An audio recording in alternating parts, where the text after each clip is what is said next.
So depending on when this is published and when you end up seeing this video, we're just about a day and a half or so away from Black Ops 6's Season 1 kickoff. I wouldn't be surprised if we get another reveal blog or something for Warzone in particular tomorrow. I'm still hoping to see a bit more of the Warzone specific camo grind detailed a little further, like some of the specifics of some of the challenges beyond just eliminations, and or some of the system overhauls coming, a deep dive of those, but who knows. Either way though, today I wanted to take some time to let you know everything that you should know about Black Ops 6 multiplayer and the actual Black Ops 6 content with a Season 1 launch. Things like launch times, seasonal duration, foundational pillars of the game being added, and of course a lesser focused on recap of the coming content, breezing through the stuff that we've already talked about, but having it all in one place for the sake of being thorough. But as we go along, let me know your thoughts down below. What are you looking forward to the most in Black Ops 6 Season 1? What are you jumping into first? Drop a like if you enjoyed the video, and of course, make sure to subscribe to stay up to date with all things Black Ops 6. We're just over 3,500 subscribers away from that milestone of 600,000 subscribers we've been talking about. So if you're part of that nearly 75% of viewers not subscribed, I'd truly love to have you along for the ride.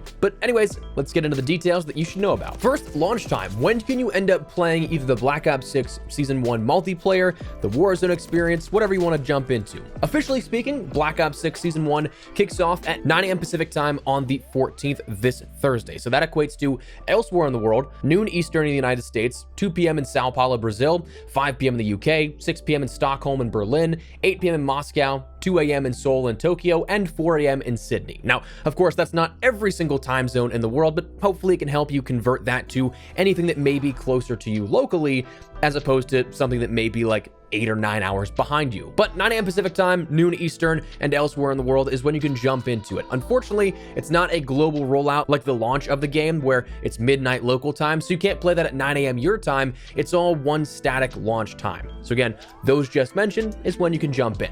Now, preload availability is something that we ask every single time we see a seasonal update. While nothing official has been announced just yet, historically speaking, we've seen preloads happen. BNet, interestingly, was the platform that got the earliest of preloads in Modern Warfare 3's year of support, and that seems to be the case again right now, as earlier today an update went out that appears to feature pre-release content. Not visible or playable just yet, but pre-installed so that you can jump right into it come that time when it does launch. Additional platforms are likely to follow if they have not already by the time this video is published, but the likes of leading platform insiders and analysts like PlayStation Game Sizes suggested that this download will be available tomorrow at some point, around 24 hours or so before the game's seasonal launch. Now, that said, launch time, preload availability out of the way, what about the length of the season? Now, if it's anything to go by, it's about 2 months' time or 8 weeks or so that we'll see here with the entire window of Black Ops 6's Season 1. So that means that around mid-December, we'll end up seeing the mid-season update, and then probably again, mid-January, we'll end up seeing Season 2 kick off. In the images associated with the blog post that talks about the Battle Pass, it does showcase a timer of 74 days, but those usually aren't super accurate for one, and two, doesn't account for when those were actually taken. Those screenshots could have been taken and submitted a week ago. So just keep that in mind. That timetable could be subject to change by a week or two. We have seen longer seasons. We have seen delays between seasons that have extended seasons. So that's just kind of the rough marker. Now, the content coming that you can expect, again, we'll breeze through all this kind of stuff since we have talked about this all at length before. The weapons, we have the Krieg C rifle, SOG SMG, both of those coming in the Battle Pass. And then event rewards throughout the duration of Season 1 will include the Maelstrom shotgun, the AMR Mod 4 sniper, the Siren 9mm pistol, the Power Drill melee, and the Cleaver melee. The Power Drill being a differentiation from the Cleaver, being that it is a 2-hit, whereas the Cleaver is a 1-hit in core.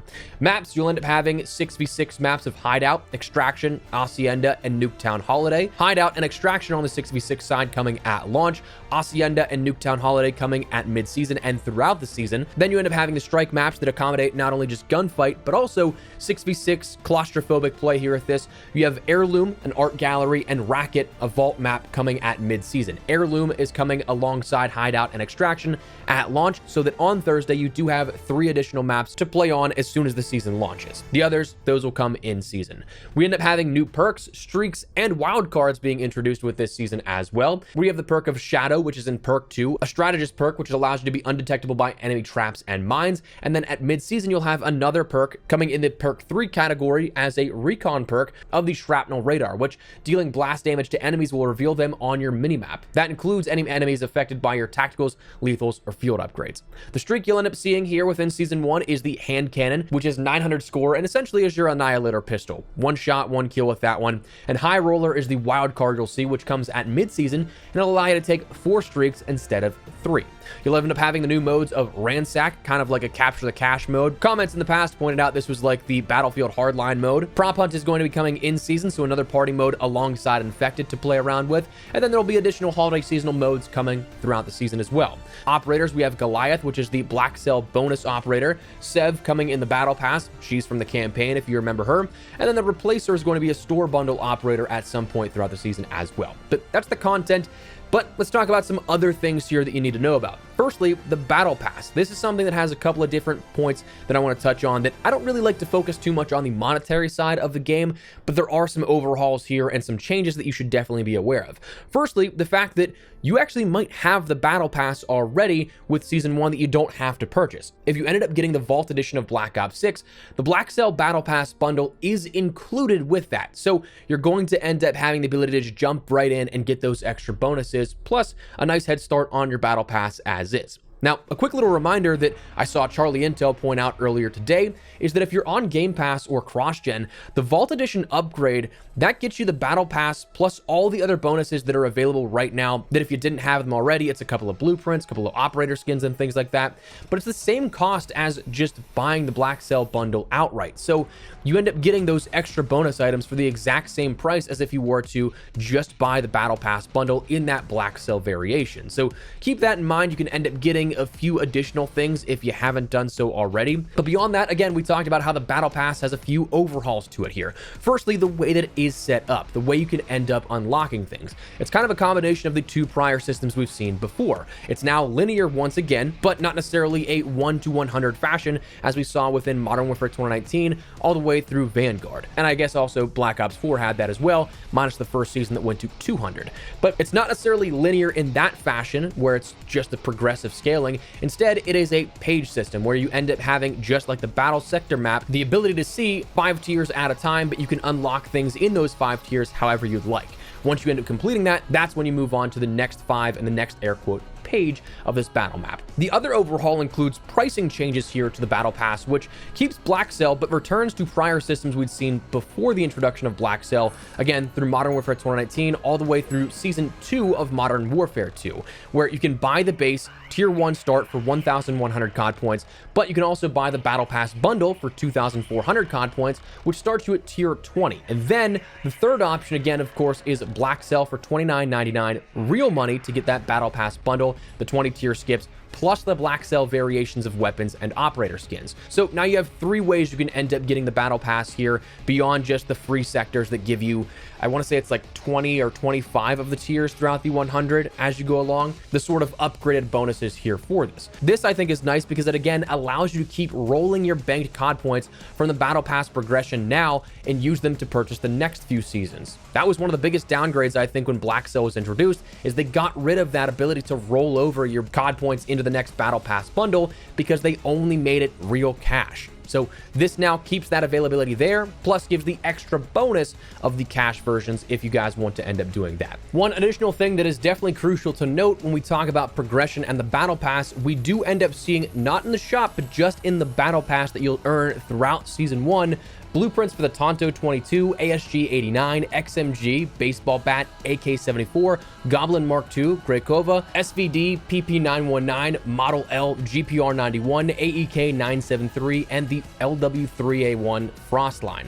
So if you end up having any permanent unlock tokens through Prestige, don't use them if you plan on playing through the Battle Pass and earning all those items, because it'll just end up being a waste of that Prestige token. You'll end up getting them permanently unlocked through those earned blueprints the way the system works this year. So just a heads up on that as well. Additional overhauls per se come down to Master Prestige updates. This is going to be an additional in-game menu visible to all and accessible to all, so you don't have to be Master Prestige to see it, in the barracks appearing next to the Prestige menu. This showcases the new progression track from level 56 to 1000, previewing the items and progressive unlocks along the way. That was something we touched on if you saw the video a couple of days ago, maybe like a week or so ago back now at this point. what happens if you hit Master Prestige. Right now, before this update, if you go and try and preview any of the rewards you actually end up getting, it just takes you back to the 1 to 55 level progression showcase, which at that point is meaningless. You have everything unlocked, so it doesn't matter to you. This will now show the actual scaling and rewards along the way that you can end up getting.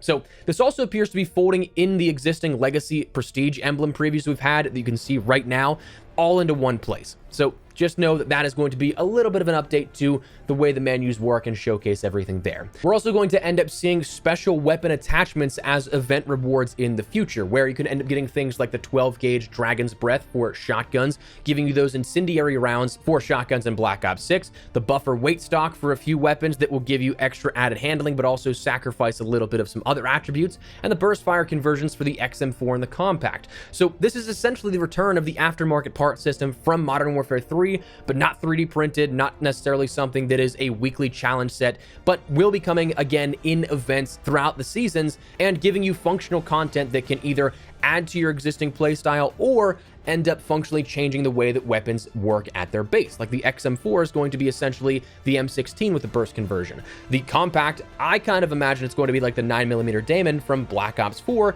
with its burst conversion. So just bear that in mind.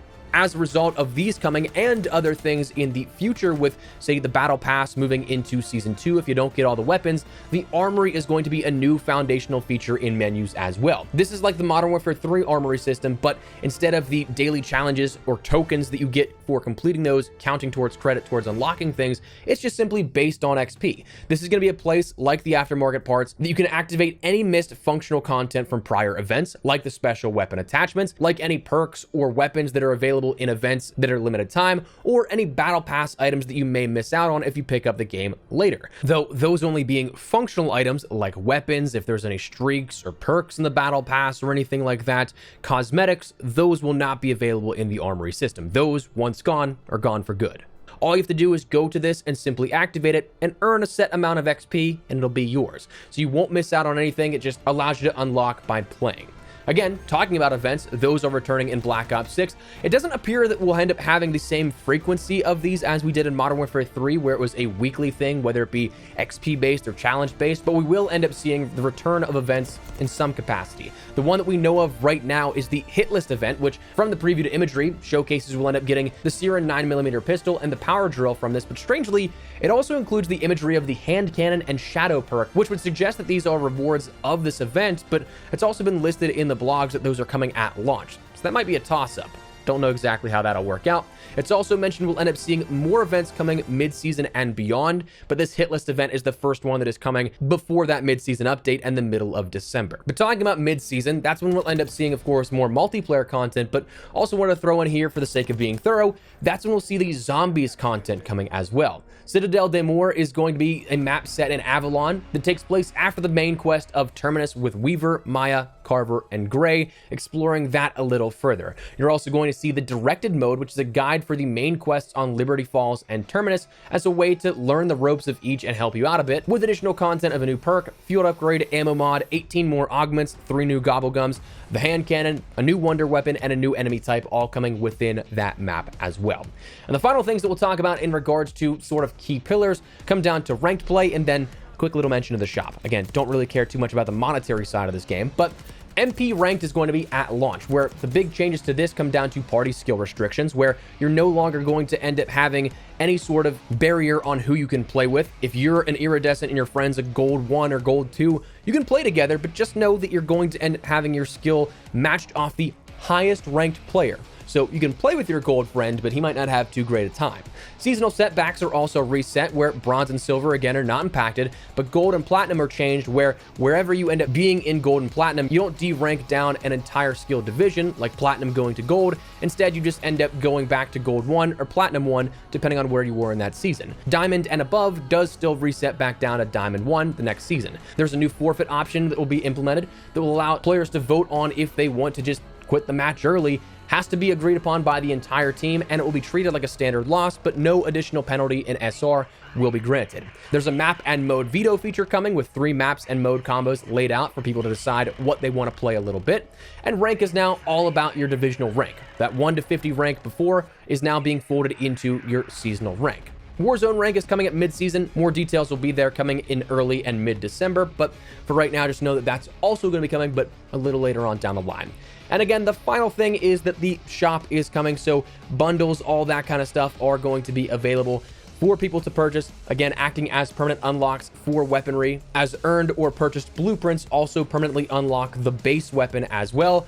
So that's something to keep in mind. But at that point, that is everything that you need to know about Black Ops 6 Season 1 and everything coming along with it. So let me know your thoughts down below. Again, what are you looking forward to the most? Anything in particular you're really liking? Anything you're particularly excited for? Let me know. But if you guys enjoyed the video, you found it at all insightful, do me a favor, drop a like on it. And of course, if you are new to the channel, make sure you subscribe so you don't miss a single thing regarding all things Black Ops 6 as we gear up for Season 1 and beyond. We've got so much up on deck you guys won't want to miss, and I'd love to have you in the community. But for now, thanks so much for watching. Mine has been Espresso. I'll see you later.